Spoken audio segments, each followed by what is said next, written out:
Dame i gospodo novinari, dobar dan, dobrodošli na konferenciju. Krizni štab grada Kragujevca će redovno da vam se u buduće obraća. Do sada smo to činili sporadično kroz izjave i mogli ste sa sajta grada da preuzmete sve odluke, o tome ste i bili obaveštavani od naše informativne službe. Međutim, danas uvodimo praksu da vam se na ovaj način obraćamo kako bi bili u mogućnosti da vas redovno i direktno informišemo i u isto vreme odgovaramo na sva vaša postavljena pitanja. Hoćemo da Kragujevčane dodatno upoznamo sa svim onim što se u Kragujevcu dešava. Moram da napomenem da smo mi krizni štab formirali odmah nakon proglašenja vanrednog stanja i ljudi često prave zabunu i mešaju vanrednu situaciju i vanredno stanje. Štab za vanredne situacije je pravno formalno, iako je uvek aktivan, nije nadležan da donosi odluke u vanrednom stanju, već krizni štab kao telo koje daje preporuke gradskom veću i drugim organima grada jednostavno funkcioniše tako što savetodavno utiče na ono što se u gradu u buduće dešava. U vanredno stanje se u Zakonu o odbrani poredi sa ratnim stanjem i svi organi grada direktno ispunjavaju odluke koje donosi Vlada Republike Srbije.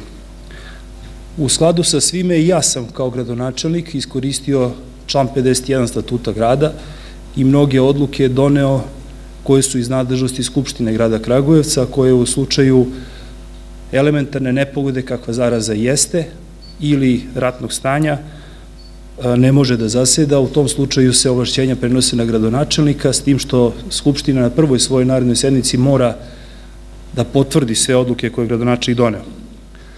Danas sa nama nije gospodin Predrag Sazdanović, direktor kliničkog centra. Danas u Kragujevac dolazi kineski tim stručnjaka i zamolio da mu oprostite što nije tu sa nama, ali mi je dao informacije koje vas u ovom trenutku i građani Kragujevca najviše interesuju, jer do juče mi jesmo u kliničkom centru Kragujevac imali zaražene od koronavirusa, ali nismo imali ni jednog registrovanog Kragujevčana, što ne znači da i nemamo. Od juče po podacima imamo 2 Kragujevčana koje su oboleli od koronavirusa i to je novina. Zbog toga smo sve mere u prethodnom periodu i donosili da bi probali od ovoga da se zaštitimo. To 2 Kragujevčana imaju svoje porodice, te porodice imaju sopstvene kontakte, što znači da u buduće moramo da budemo ozbiljno oprezni kada je Kragujevac u pitanju, jer je korona, eto, konačno stigla i kod nas. Što se tiče obolelih u kliničkom centru, Kragujevac je 16 pozitivnih na koronavirus, od toga 4 je na respiratoru, 2 ljudi je u težem stanju, ali je svih 4 stabilno trenutno. 1 iz Rekovca, od tih 16, 4 iz Aranđelovca, 1 iz Svilajnca, 5 iz Ćuprije, 1 osoba iz Paraćina, 2 iz Čačka i 2 iz Kragujevca. Naravno, nismo ovlašćeni da niti možemo da govorimo o tome ko su ta lica, međutim, kroz grad je već prošla informacija, za 1 lice se tražilo da se ponovi test kako bi bili sigurni da se zaista radi o pozitivnoj osobi. Krizni štab je doneo preporuke odmah nakon uvođenja vanrednog stanja u Srbiji i mi smo pokušali da na kriznom štabu, krizni štab čine predstavnici svih relevantnih institucija u gradu Kragujevcu, pokušali smo da sve ono što smo smatrali preventivnom merom pretočimo delom u naredbu, delom u preporuku, jer smo bili svesni toga da ne možemo da naredimo nešto što tehnički nije moguće sprovesti. Mi znamo da i dan danas na tržištu nema dovoljno maski, zbog toga nismo naređivali nošenje maski, ali smo dali preporuku da ko ima masku da je nosi. U isto vreme pravna lica, privredni subjekti, u skladu sa Zakonom o zaštiti stanovništva od zaraznih bolesti, u skladu sa Zakonom o zdravstvenoj zaštiti, imaju sopstvene obaveze da primene sve mere koje mogu biti primenjene. Svako preduzeće svojim internim aktom definiše koje su te mere. Plan odbrane nas tera da te mere primenjujemo i mi se danas u gradu Kragujevcu ponašamo po planu odbrane. koji važi u vreme ratnog i vanrednog stanja. Potrudili smo se da pokrijemo svojim odlukama i merama sve ono gde smo videli da može doći do širenja zaraze. Dali smo preporuke skupštinama stanara, dali smo preporuke trgovinama, dali smo preporuke taksi vozačima, dali smo preporuku za ponašanje u javnom gradskom prevozu, dokle god taj prevoz nije ukinut, uredbom vlade. Dali smo preporuku privrednim licima da sprovedu sve potrebne mere. Ko je i koliko uspeo da primeni naše naredbe i preporuke, vidjet ćemo u budućem periodu, jer kogod se pridržavao toga, smanjio je koliko toliko mogućnost da se u njegovim prostorijama, u njegovom okruženju ta zaraza širi. Kragujevčani, po našem utisku, deo se odmah uplašio u smislu da je preduzeo sve mere da smanji mogućnost zaraze, deo Kragujevčana se ponašao veoma neodgovorno i nikakve mere nije primenjivao. Možda je to jedan od razloga što nam se zaraza pojavila u Kragujevcu, a možda jednostavno to nije moglo biti izbegnuto. Mi smo se trudili da sve odluke donosimo pre nego što i vlada donese adekvatne odluke. Recimo da smo 2 ili 3 dana pre zabranili upotrebu parkovskog mobilijara, sakupljanje dece i roditelja u parkićima i upućivali ljude da se na otvorenom terenu zabave sa svojom decom. Odmah je organizovan volonterski centar pri Crvenom krstu, sve naše akcije se sprovode preko Crvenog krsta Kragujevac. I Crveni krst Kragujevac je zajedno sa institucijama zdravstva i socijale nadležan da ispred grada Kragujevca vodi operativno sve akcije. Naravno da svi pomažemo u svemu tome i naravno da svi donosimo odluke kako bi sve akcije bile sprovedene kako treba. Javio se veliki broj volontera, javilo su se udruženja građana, mnoge kompanije koje su rešene da pomognu i pomažu i dan danas i verovatno će i u buduće. Svima se zahvaljujem na tome. Trenutno imamo dovoljno volontera za sve akcije koje sprovodimo. Nemamo veliku potrebu u ovom trenutku, što ne znači da ta potreba za volonterima neće porasti kako se infekcija u Kragujevcu bude širila.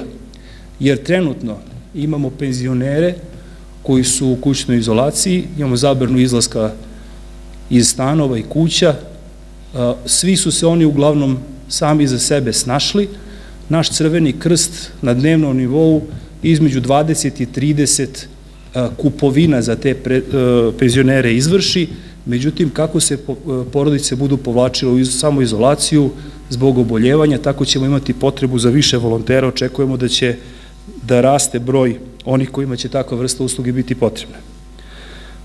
U Kragujevcu je od prekjuče počeo da funkcioniše jedan jedinstveni broj za sve potrebe koje građani mogu da imaju i to je broj operativnog centra grada Kragujevca 0800 112 113. Ponovit ću još jednom da bi građani mogli da zapamte 0800, znači 0800 112 113.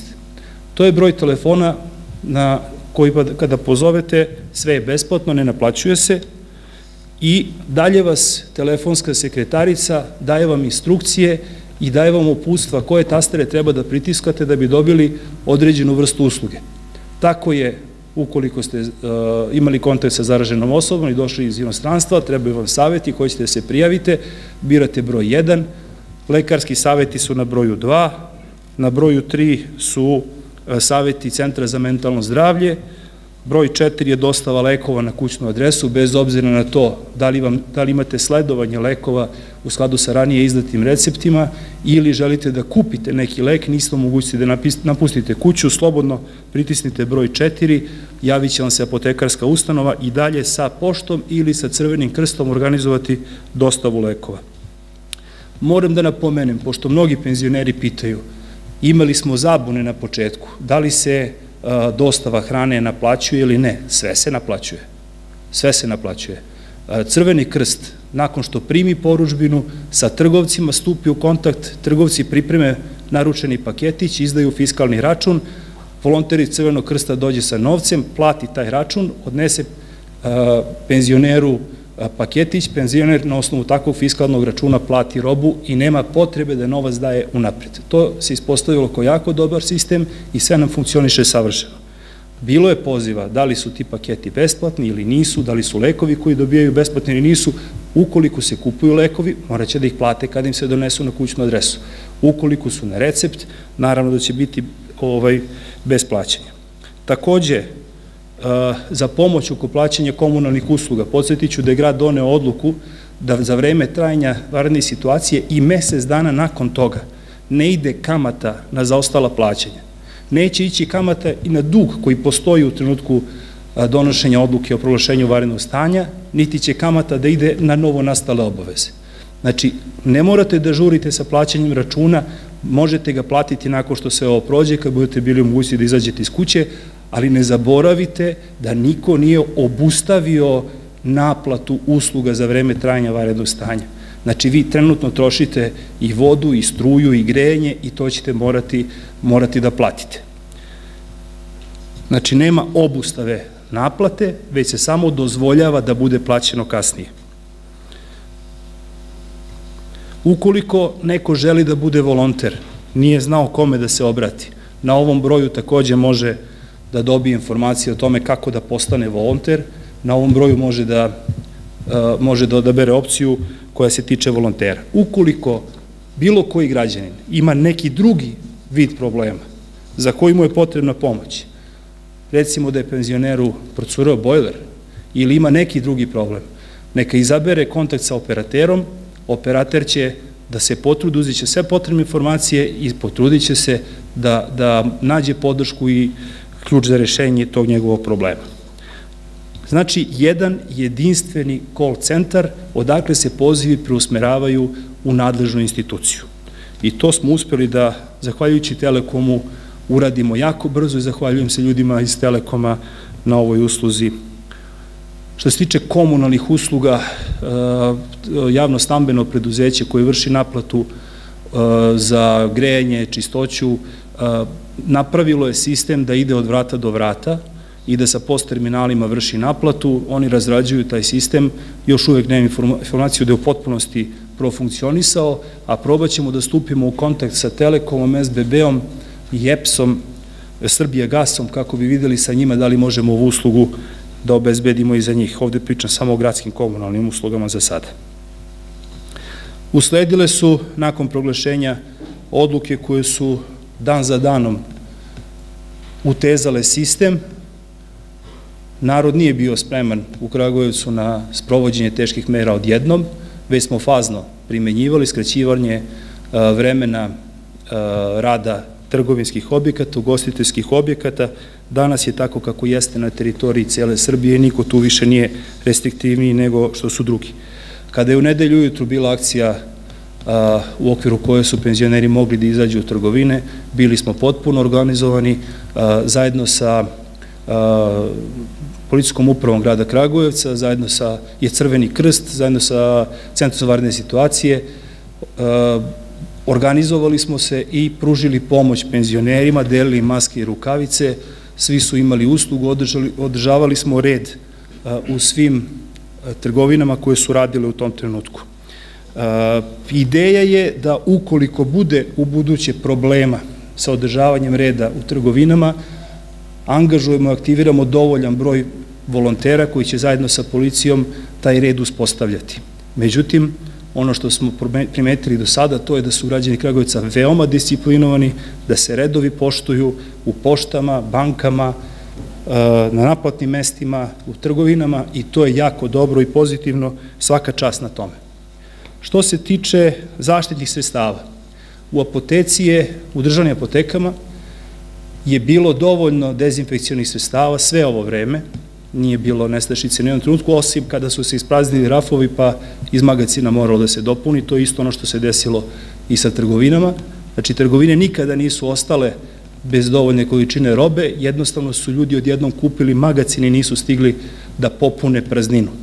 A u to možete se uveriti i danas, kada god odete u prodavnicu, ukoliko nije bila navala u toku tog dana, rafovi su puni. Deo i članovi kriznog štaba su i ljudi iz trgovinskih lanaca, sa njima smo konstantno u kontaktu i oni potvrđuju da nikakvih problema u ovom trenutku nema sa nabavkom namirnica niti bilo kojih drugih sredstava u gradu Kragujevcu. Pomažemo im da održe red i oni su se uplašili i oni su se veoma ozbiljno aktivirali oko uvođenja mera u trgovinama. To nam je bio jedan od najvećih problema. Grad je doneo odluku o omogućavanju svih zaposlenih u zdravstvenim institucijama i institucijama socijalne zaštite da dođu na posao gradskim prevozom. Gradski prevoz je ograničen i funkcioniše samo za zaposlene u ovim institucijama. Niko drugi ne može da se vozi prevozom. To su ljudi koji uglavnom primenjuju sve potrebne mere zaštite, posebna pravila važe u autobusima, ograničeni broj ljudi koji može da uđe. U naredne nekoliko dana testirat ćemo sam sistem, samo pojedini putni pravci su pokriveni sa ovom vrstom prevoza i moram da se zahvalim i taksistima, organizovanim taksi udruženjima na teritoriji grada Kragujevca koji su sve vreme učestvovali, mnogi među njima primenjivali preporuke koje smo dali o zaštiti u taksi vozilima i u isto vreme kao pomoć davali vaučere zaposlenima pre svega u kliničkom centru kako bi ih vozili sa posla i na posao u vreme kada je to potrebno. Što se tiče skupština stanara, apel smo imali sa njihove strane, na tome se zahvaljujem, moramo da komuniciramo među sobom. Mi smo kroz mere definisali da skupštine stanara moraju da održavaju čistim svoje objekte, da na specifičan način održavaju higijenu, da vrše dezinfekciju redovno. Onda i oni sami zbunjeni nastalom situacijom i neiskusni u svemu ovome tražili su pomoć. Mi smo preko Instituta za javno zdravlje Kragujevac uspeli da isfinansiramo prvu dezinfekciju svih stambenih zgrada na teritoriji grada Kragujevca. Taj proces je u toku još uvek. Nakon toga skupštine stanara će da preuzmu taj posao na sebe. Institut za javno zdravlje koristi priliku kad već dođe kod njih i vrši zaprašivanje da ih obuči, da im kaže koje su hemikalije neophodne kako bi se to radilo redovno, da se dobije efekat, a u isto vreme da ne dođe do bilo kakve štete po ljude koji žive u toj zgradi. Naše preporuke su išle, iako to nije forma pravnog akta, išle su dotle da smo objašnjavali ljudima kako da pokriju sve metalne delove sa kojima ljudi dnevno imaju kontakt, jer se na metalu, kako je do sada dokazano, virus duže zadržava, ali to ne znači, ako ste ih pokrili najlonom, da ne treba da ih dezinfikujete svakoga dana. Mi smo sada u situaciji da i mi koji se ne bavimo poslom zdravstvene zaštite dajemo savete koji se tiču zdravlja, valjda smo toliko naučili i verujem da su i građani naučili. Ono što je najbitnije to je da se svi ponašamo tako kao da smo i sami zaraženi. Ukoliko se tako budemo ponašali, ako budemo uspeli da ubedimo sebe da smo zaraženi, vodit ćemo više računa o svima oko sebe. I to je u suštini u ovom trenutku i najvažnije. Ne samo voditi računa o sebi, već i ljudima sa kojima živimo i sa kojima smo svakodnevno u kontaktu. Pitanja koje su se postavljala poslednjih dana, a na osnovu akcija koje su sprovedene u Novom Sadu i u Beogradu, je to da li će penzioneri u Kragujevcu dobiti besplatne pakete. Ja ću ovde biti potpuno iskren sa našim sugrađanima i reći im onako kako jeste. I Beograd i Novi Sad su finansijski mnogo stabilniji gradovi od bilo kog drugog grada u Srbiji. Jednostavno, to su administrativni centri, privreda je razvijenija nego bilo gde drugde, i imaju dovoljno finansijskih sredstava da mogu ovakve odluke da donose. Šta bi značilo u gradu Kragujevcu doneti ovakvu odluku? Grad Kragujevac ima 48.000 penzionera. Znači, od 176.000 stanovnika mi imamo 48.000 penzionera. Problem je u tome što su to sve penzioneri koji su u svom životu uglavnom radili u fabrikama i čije penzije nisu visoke. Do 20.000 dinara u Kragujevcu prima 16.000 penzionera penziju. 16.000 penzionera. Između 20 i 30.000 dinara još 15.000 penzionera. Ovo znači da od 48.000 penzionera koliko imamo u Kragujevcu, 31.000 penzionera bi trebalo da dobije besplatan paket. Ako je njegova vrednost 2.000 dinara, računajte da bi to bilo 63 miliona dinara troška. Mi smo mnogo o tome razgovarali, razmišljamo o tome kako da naši sugrađani, kako da im obezbedimo podjednaka prava kakve imaju ljudi koji žive u Beogradu ili u Novom Sadu. Namera nam je da probamo da nađemo način da ovo ispoštujemo. Tu očekujemo pomoć od svih onih kompanija koje žele da pomognu i da doniraju, a grad će svakako nekakve mere sprovesti. Ono što nam je prvo palo na pamet, to je da mere ne sprovodimo odmah sada, već da ih sprovedemo onda kada penzioneri više ne budu mogli da izlaze nedeljom ujutru van svoj grada i da idu u trgovinu, već da jednostavno taj paket dobiju onda kada budu morali da svo vreme provode u kući. A ko će ući i kako ćemo napraviti filtraciju tako da možemo da što veći broj građana pokrijemo, to ćemo da vidimo u narednim danima. U svakom slučaju, očekujte da će grad tako nešto da uradi, ali dok od nas ne dobijete informaciju o tome, nemojte verovati gradskim pričama. Grad Kragujevac vodi računa o svojim sugrađanima i ništa mi nismo lošiji niti od Beograda, niti od Novog Sada, već gledamo kako da obećamo nešto što realno možemo i da ispunimo. Znači, namera nam je da u prvom vreme, dok se svi ne snađemo, jer niko od nas nije snađen u ovoj situaciji, svima je ovo novo, svima se život promenio, moramo prvo da obezbedimo da život teče glatko dalje, da se naviknemo na postojeće uslove, a onda ćemo realno da pomažemo svima koji su u ovoj situaciji dodatno ugroženi. Sistem socijalne zaštite funkcioniše bez prestanka, sva udruženja su aktivna, svi su obezbedili svoju uslugu na način primenljiv u uslovima vanrednog stanja. I to je ono što je jako dobro, znači osnovne gradske funkcije nisu stale. Komunalni sektor radi bez prekida, nikakvih problema nemamo, imamo jedan mali problem, a to je promena načina života, promena ritma života, gde često sada ljudi vide nagomilane kontejnere sa smećem, a zapravo javno komunalno preduzeće Šumadija i naša Čistoća odvoze redovno, ali moraju da promene ritam i taj ritam će usaglasiti u narednom periodu sa realnim potrebama.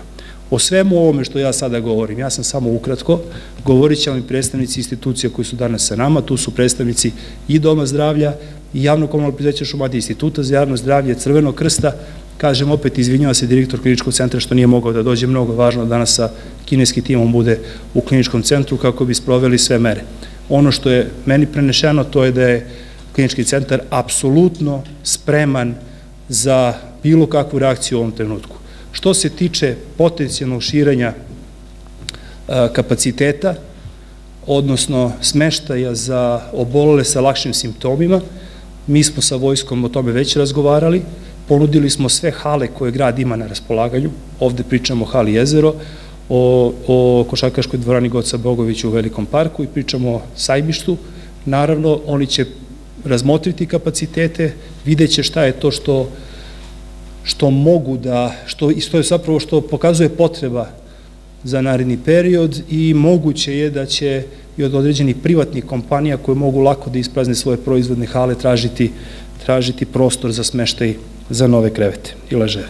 Možda vas izvestim, s obzirom da sam sa predstavnicima policijske uprave razgovarao u prethodnom periodu, način na koji vrši informisanje javnosti ide preko centrale, preko Ministarstva unutrašnjih poslova, preko direktorata policije, ali sam ovlašćen s njihove strane da vam kažem da je u Kragujevcu pod nadzorom 1200 ljudi, da se svi pridržavaju, da su samo 3 krivične prijave podnete protiv ljudi koji nisu poštovali izolaciju.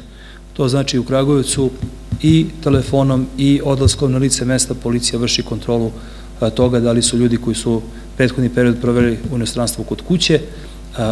Posebnu pomoć dobijaju od građana koji prijavljuju slučajeve nepoštovanja ovakve odluke.